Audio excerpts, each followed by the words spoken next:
Hey, bonjour tout le monde. Aujourd'hui, une petite surprise. J'ai décidé de vous donner des extraits 100% gratuits d'un événement payant qui avait lieu en fin de semaine au moment où est-ce que moi j'enregistre ça, le Brobocalypse en ligne. Fait que vous allez avoir 20 minutes, 100%, plus ou moins 20 minutes de chaque conférence totalement gratuitement sous forme audio, vidéo, peu importe ce que vous utilisez. Puis après ça, si ça vous intéresse, vous allez avoir l'option d'acheter la conférence complète, mais ça me fait vraiment plaisir de vous donner ça. Puis on commence ça en force avec la conférence de Jacob Hamel qui s'appelait, que j'ai baptisé en fait. Jake a juste suivi mon idée qui était juste enfantine, mais j'assume pleinement ma joke parce que je la trouve encore drôle au moment où on se parle.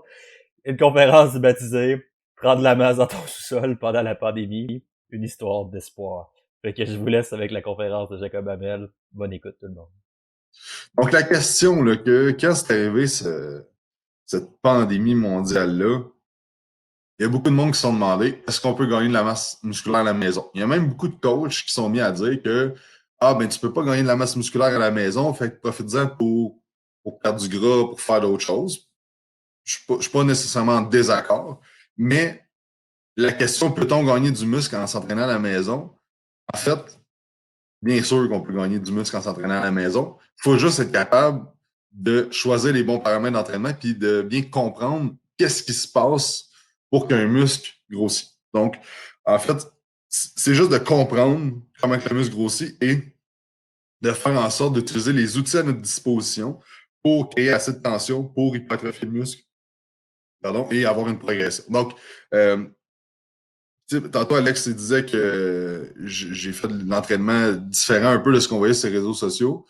Mais en fait, c'était pas tant différent de ce qu'on fait habituellement. En fait, c'est que si tu as les bons outils puis tu connais ce que tu fais, ben en fait, le transposer à la maison, ben c'est juste un peu différent, mais ça se ressemble beaucoup, en fait. Donc, oui, on peut gagner de la masse musculaire à la maison sans problème. Et je vous ai mis une couple d'exemples ici que on a fait un défi de 30 jours en ligne avec des clients.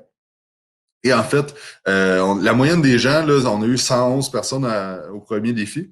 La moyenne des gens ont pris 4 livres de masse musculaire, de masse maigre, en fait. On a des transformations, là, trois transformations en 30 jours avec l'entraînement 100% à la maison. Donc, ça paraît quand même beaucoup, là, en 30 jours, là, c'est quand même assez bien, là. Puis, pourquoi qu'on va être capable de gagner de la masse musculaire à la maison? Il y a tout ce qu'on va parler aujourd'hui là, au niveau de la technicalité de l'entraînement. Mais il y a aussi le fait que la majorité du monde, pas tout le monde, mais il y a bien du monde que le fait d'être en quarantaine, en quarantaine, là, mais qu'on peut pas sortir de chez nous, qu'on a moins de choses à faire, ils dorment plus, sont moins stressés. Donc, il y a tout cet aspect-là. Ils font peut-être plus attention, vont moins au resto, boivent moins d'alcool. Donc, il y a tout cet aspect-là aussi qui fait en sorte que on peut gagner de la masse musculaire. Donc, on va regarder qu'est-ce qui crée l'hypertrophie, les gains. Donc, qu'est-ce qui fait en sorte que le muscle va grossir? Donc, on ne rentrera pas dans les énormes détails, mais il faut comprendre un peu qu'il y a des mécanismes qui font en sorte que le muscle va grossir. OK? Donc, le mécanisme principal, on va appeler ça le stress mécanique. En fait, c'est très simple. C'est que quand il y a une tension qui va être générée au niveau de tes fibres musculaires. Donc, ici, là, dans le fond, le bleu et le rouge, deuxième image, en fait. Là. Je sais pas si vous voyez ma souris, en fait. Mais ça, c'est l'actine, la myosine au niveau de tes fibres musculaires, à l'intérieur de tes fibres musculaires. Et ça, quand il y a une tension qui est on voit pas ma souris. OK. Bon, ben, c'est la deuxième. Il y a le petit dumbbell. Après ça, il y a une flèche vers une autre image. Mais ça, c'est l'actine, la myosine. C'est à l'intérieur de tes fibres musculaires. Et ça, c'est ça qui contracte. C'est un dans l'autre. Ils vont aller, ils vont faire des ponts. Ils vont se contracter. Et c'est ça qui fait que ton muscle raccourcit. Okay? Et quand il y a une sensation de tension très grande, le corps envoie un signal qu'on appelle la voie mTOR. C'est pas important de savoir qu'est-ce que ça veut dire pour aujourd'hui, mais la voie mTOR, c'est comme le signal de je sens une tension au niveau musculaire, j'ai des sensors, si on veut, qui sentent qu'il y a une tension. J'envoie un signal à mon corps, OK, on a une grosse tension, on a besoin de faire plus de muscles parce que faut grossir les muscles pour qu'ils soient capables de tolérer cette tension-là. Et là, ça envoie un signal qu'on appelle le signal de synthèse de protéines. Donc, le corps, ce qui va arriver, il va envoyer un signal pour que ton muscle grossisse. Donc, on refait plus de muscles. Et ça part tout de la sensation de tension au niveau musculaire. Bon, on va en parler un petit peu plus tantôt. Donc c'est ça. Puis il faut comprendre aussi que, dans le fond, toute la journée, OK, on a de la synthèse de protéines, donc on gagne du muscle et on perd du muscle aussi. Donc, on a de la dégradation de protéines. Donc, par exemple, quand tu manges de la protéine, tu augmentes ta synthèse de protéines. Quand tu t'entraînes, tu augmentes ta synthèse de protéines. Mais quand tu ne manges pas, tu augmentes ta dégradation de protéines. Et quand, par exemple, tu as du stress, ça va augmenter la dégradation de protéines. Donc, il y a plein de choses qui peuvent aller jouer sur la dégradation de protéines et c'est normal. Parce qu'en fait, l'humain est une créature de survie. On n'est pas fait pour gagner du muscle sans fin et devenir le plus gros humain possible parce qu'en fait, c'est pas très bon pour l'évolution. On va pas, dans la nature, exemple, ben celui qui a le plus de masse musculaire, il dépense plus d'énergie à rien faire et ses chances de survie sont moins grandes. Okay? Donc, l'humain est, dans l'ADN est fait pour être plus petit. Donc, pour être efficace et non être trop gros pour être que ça demande trop d'énergie au corps, que s'il n'y a pas de bouffe, ben, il va mourir. Tu sais. Donc, il faut comprendre ça. Donc, c'est pour ça qu'il y a toujours un ratio de dégradation de protéines et de synthèse de protéines. Et notre rôle, si on veut gagner de la masse musculaire, c'est d'augmenter la synthèse de protéines un peu plus haut que la dégradation de protéines.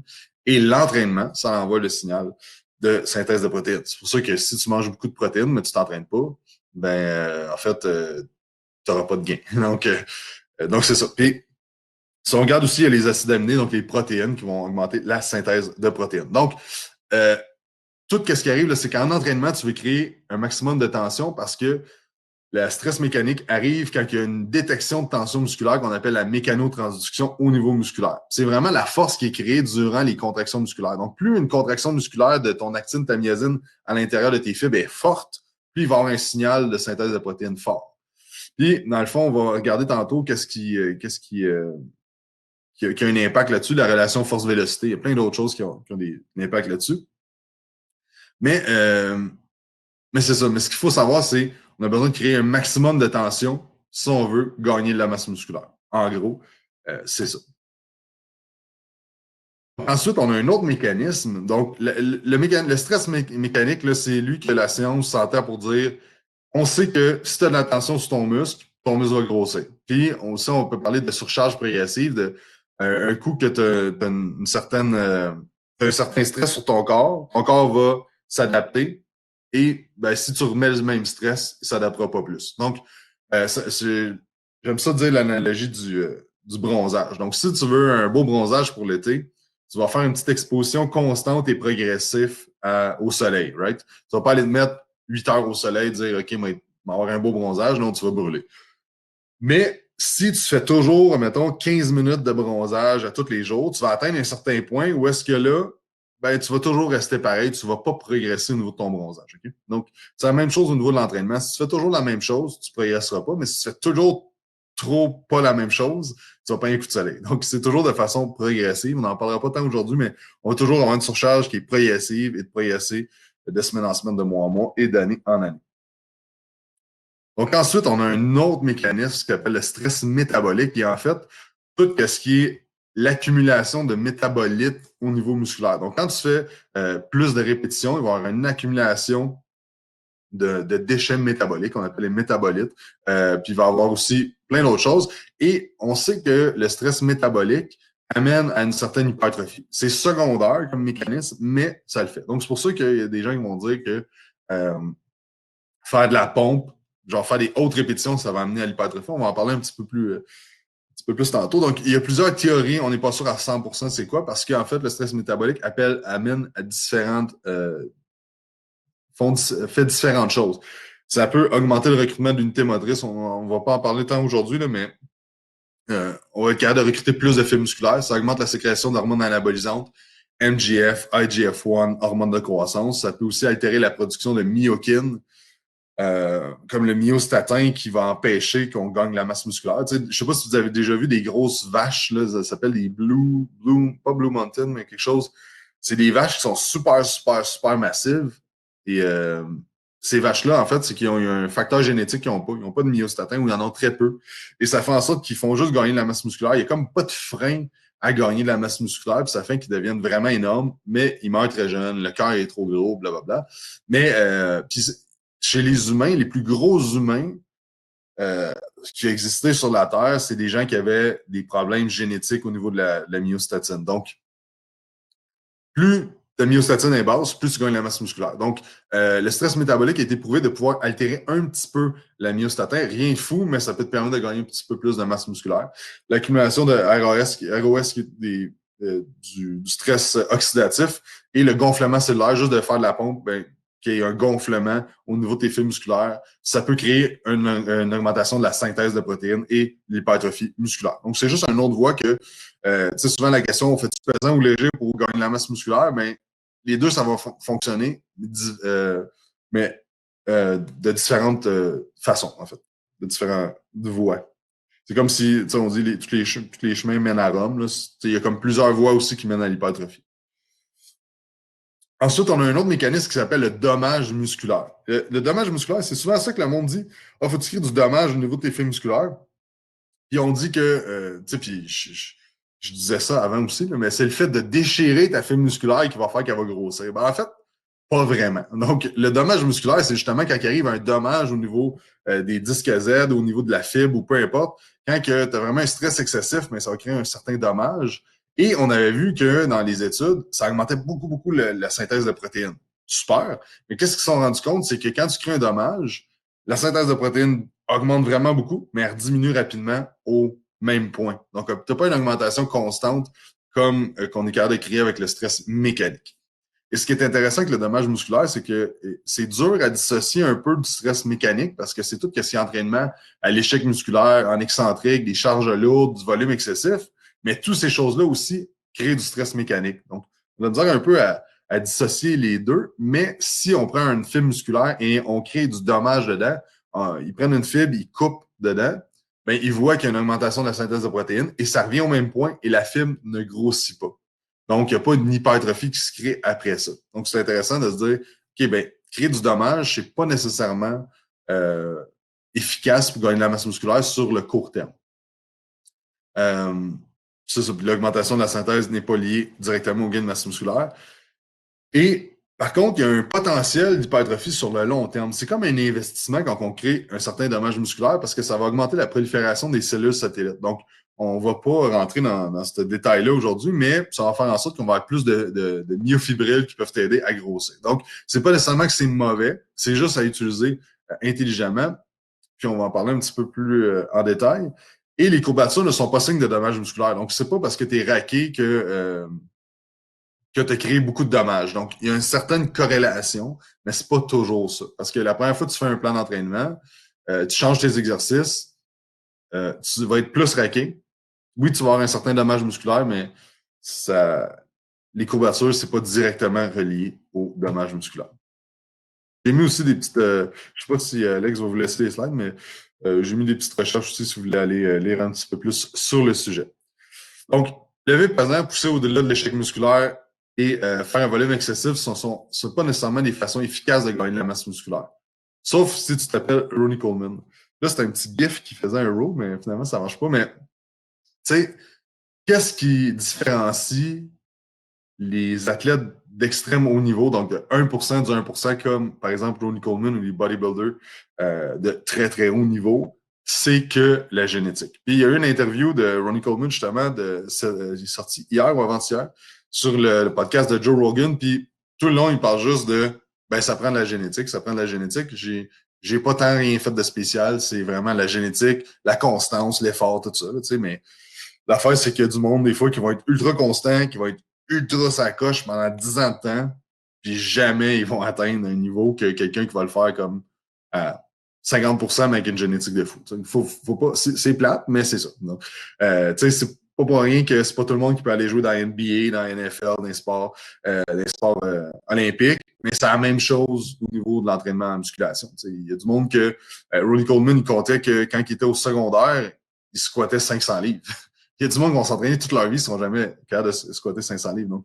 Donc c'est ça. Puis tout ce qui est entraînement qui crée beaucoup de dommages, il y a certaines personnes qui vont être capables de récupérer très bien de ça, d'autres non. Donc, c'est vraiment propre à chacun, mais la majorité du monde vont moins bien tolérer ça. Puis, j'aime ça l'expliquer dans le fond. OK, j'ai pas mis ce slide-là, mais en fait, c'est ta capacité à gérer le stress. Donc, si tu es quelqu'un qui est capable de gérer très bien le stress, le dommage musculaire, tu vas bien gérer, tandis que quelqu'un qui va être moins bien capable de gérer, va moins bien gérer. Donc, s'entraîner tout le temps à l'échec musculaire, faire beaucoup, beaucoup de volume, puis faire lever vraiment pesant, c'est pas nécessaire pour gagner la masse musculaire. Okay? C'est ça que je veux dire parce que ça crée beaucoup de dommages. Donc, en sachant ça, c'est des choses qui sont faciles à faire dans le gym, mais qui sont moins faciles à faire à la maison. Mais c'est pas obligatoire de le faire pour gagner la masse musculaire. Donc, on a parlé du stress mécanique qui étant la principale mécanisme d'hypertrophie. Qu'est-ce qui affecte ça? En fait, c'est la génération de force interne et c'est la force d'étirement externe et c'est l'accumulation de fatigue locale. Ma slide, on la voit pas au complet, mais... Donc, la génération de force interne, c'est quoi? C'est la capacité à augmenter la tension interne volontairement. J'ai cité une étude ici, c'est juste pour imaginer le concept, mais on fait une étude sur des gens qui faisaient des curls avec un poids de 70% du 1RM. Donc, c'est à peu près 10-12 répétitions maximum qu'ils sont capables de faire. Et dans le fond, ils faisaient des répétitions avec ça. Puis il y a du monde qui se sont fait dire, OK, ben, tu vas faire des répétitions, pas de poids, mais tu vas créer de la tension volontaire. Donc, ils font un curl, puis ils contractent le biceps et le triceps le plus fort possible pendant qu'ils le font. Donc, ils focus à vraiment le mind-muscle connection à 100%, et puis ils contractent. Puis, je pense que c'est sur 8 semaines, ils ont gagné exactement la même masse musculaire. Donc, de s'entraîner des poids puis pas de poids, c'est fou, mais c'est là quand tu crées la tension interne volontaire, ben en fait, tu peux gagner de la masse en faisant ça. Donc, encore là, j'ai écrit noter que l'étude a été faite, c'est les gens qui ne sont jamais entraînés, donc un petit stimuli va avoir un effet très grand. Mais par contre, en sachant ça, ben on sait que, OK, ben on n'a pas nécessairement besoin d'avoir tout le temps très lourd pour gagner de la masse musculaire. Est-ce que c'est important? Oui, mais est-ce qu'on a toujours besoin de ça? Est-ce qu'on peut quand même gagner de la masse musculaire sans avoir des 200-300 livres? Mais bien sûr, on est capable. Puis tout ce qui est sur la mind-muscle connection, une couple d'études qui a été faite, puis c'est tout le temps, ça va bien fonctionner quand que les charges sont plus, mettons, en haut de 6 répétitions, là, ça va bien fonctionner. Puis en bas de 6 répétitions, ça fonctionne un petit peu moins bien. Mais en bas de 6 répétitions, le but, c'est de gagner plus de la force que de gagner de la masse musculaire. Tu sais. Mais là, ils ont regardé un entraînement de focus interne et externe. Donc, focus interne, c'est de contracter ton biceps le plus fort que tu peux. Et focus externe, mais c'est juste de lever la charge. Et le focus interne a gagné 12,4% de masse musculaire, tandis que le focus externe a gagné 6,9% de masse musculaire. Donc, c'est pas rien. Là. Il y a quand même une bonne différence sur ceux qui focus de contracter de focus interne. Et la même chose ici, mais à 80% du RM, ça fonctionne moins bien. Donc, on sait que si tu crées toi-même la tension musculaire volontaire, tu vas être capable de générer de l'hypertrophie. La deuxième chose pour amener du stress métabolique, du mécanique, pardon, c'est la force d'étirement externe. Donc, c'est de mettre de la charge. Présentement, ben, on est limité dans ça, à part si tu as des poids chez toi, mais, règle générale, on est limité.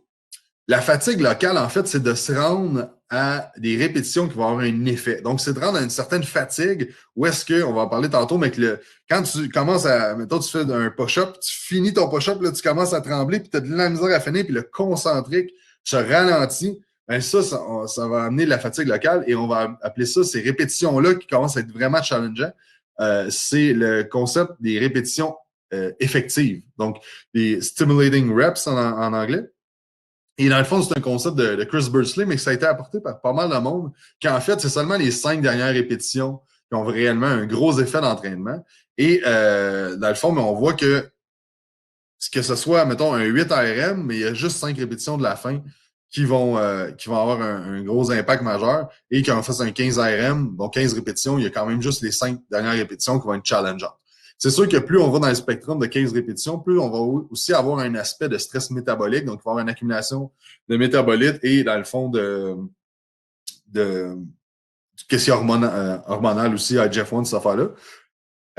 Mais ce qui est important de savoir, c'est que si on va vraiment à la fatigue, donc le concentré commence à ralentir, puis on va vraiment à l'échec, ben là, c'est là qu'on va avoir des répétitions qui vont avoir un effet. Et ça va augmenter le stress mécanique parce que ça va recruter plus de fibres musculaires. Parce que plus tu atteins l'échec, plus ton corps recrute de fibres musculaires pour être capable de continuer à faire le mouvement. Donc, la relation force-vélocité, je ne vais pas en parler très longtemps, là, mais c'est le concept que tu vas recruter un maximum d'unités motrices et de fibres musculaires quand tu fais ton concentrique, involontairement, là, que c'est juste que tu n'es plus capable, que ça commence à ralentir, puis là, faut que tu checkes, puis faut que tu passes à travers chaque centimètre, puis tu continues à pousser. Tu sais. Puis une des choses que je dis souvent à mes clients quand on fait de l'entraînement privé, c'est justement pousse à travers. Aussitôt que ça commence à être dur, là, laisse pas tomber. Là. Continue, puis pousse à travers, puis va chercher 1 centimètre de plus, 1 centimètre de plus, parce que c'est là réellement que tu recrutes plus de fibres musculaires, puis tu crées un maximum de stress. Donc, ce qui arrive, c'est que si, exemple, tu fais des push-ups, et tu y vas tranquillement. Et un petit truc sur les push-ups, quand tes mains sont au sol, ben, tu fais comme si tu voulais rentrer tes mains vers l'intérieur. Donc, tu pousses vers l'intérieur sans bouger tes mains. Ça va créer une résultante de force, puis tu auras plus de tension au niveau des pecs. Puis si tu fais ça, puis tu descends par exemple un 3-2-2-0, donc tu descends 3 secondes, tu prends 2 secondes de pause, puis tu montes 2 secondes. À un certain moment donné, ton 2 secondes, là, tu vas voir que tu vas le challenger entre 6 et 10 répétitions. Et tu vas rendre ça très dur, puis ça va faire en sorte qu'il va y avoir un maximum de tension musculaire. Donc, en gros, là, c'est quoi la recette pour gagner du muscle? Ben, tu veux un recrutement complet des unités motrices, surtout ceux à haut seuil d'activation. C'est eux qui contrôlent plus de fibres musculaires. Tu vas avoir une fatigue locale suffisante. Donc, recrutement, ça, je vais en parler. Une fatigue suffisante, la vélocité du concentré que je viens d'en parler, l'échec musculaire momentané, je n'ai parlé brièvement, et le maintien aussi d'une exécution optimale. Donc, ça aussi, on sait que plus tu es capable de maintenir une exécution et de mettre l'attention sur les muscles et non juste de faire le mouvement, ça va avoir un gros impact. Comme j'ai parlé aussi, il y a tout l'impact du focus interne. Et après ça, ben, il y a tout ce qui est nutrition génétique, sommeil, gestion du stress. Il y a tout ça aussi qui va faire en sorte que ça va t'aider ou ça va te nuire à gagner de la masse musculaire. On n'en parlera pas aujourd'hui, mais Et ça, c'était la conférence de Jacob Hamel. Si ça vous intéresse puis vous désirez avoir la conférence complète, vous pouvez cliquer dans le lien dans la description pour vous la procurer. C'était super bon, c'est super pertinent, puis pas juste en contexte de COVID-19, toute l'idée d'apprendre à structurer des entraînements à la maison. Je pense que on va être pogné dans une espèce de modèle hybride pour quelques mois, qui sait, quelques mois, peut-être que c'est un modèle qui va même durer dans le temps, on va voir quelques années. Mais je pense que c'est super pertinent, c'est des connaissances qui sont super importantes à avoir comme entraîneur en ce moment, donc manque pas ça, procure-toi ça dans la bio. Procure-toi ça dans la bio.